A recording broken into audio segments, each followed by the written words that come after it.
ipaliwanag kung bakit gusto sana na yung binyag ay sa loob ng misa. No? Una ay kapag tayo nagbibinyag, no? Hindi lang o makita natin na alin, na maranasan natin yung kadakilaan ng biyaya ng pagliligtas ng Diyos. It is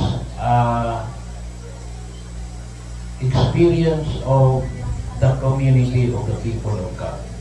Isang karanasan ng komunidad ng bayan ng Diyos.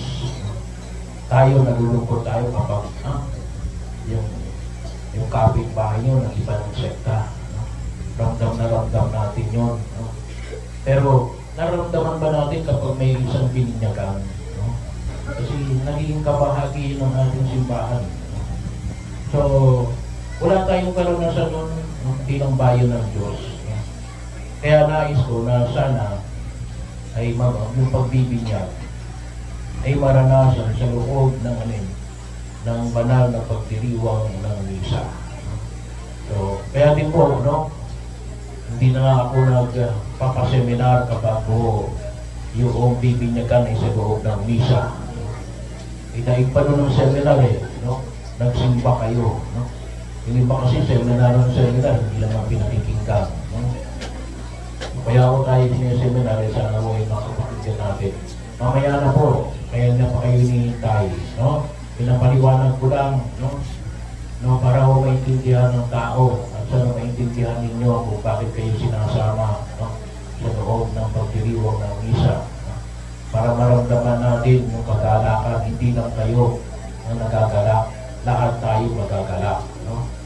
At sabi ko, dapat doon sa loob ng misa, bakit? Sa bahagi ng sumasampalataya, para less din ho yung time na makoconsume natin sa loob ng misa. Kasi nandun na rin yung renewal natin of faith sa loob ng pagdiriwang ng misa, yung dasal na sumasampalataya. So instead na dinadasal natin sumasampalataya sa kanila, ay nire-reconfirm nila yung pananampalataya niyo in question form. But it's still the same. Yung affirmation of the proclamation of faith. No? So kaya po, panyaya ko lang, ay sana makita natin yung kahalagahan ng sakramento ng binyag. No? Kasi doon tayo nililigtas na Jesus Nazareth.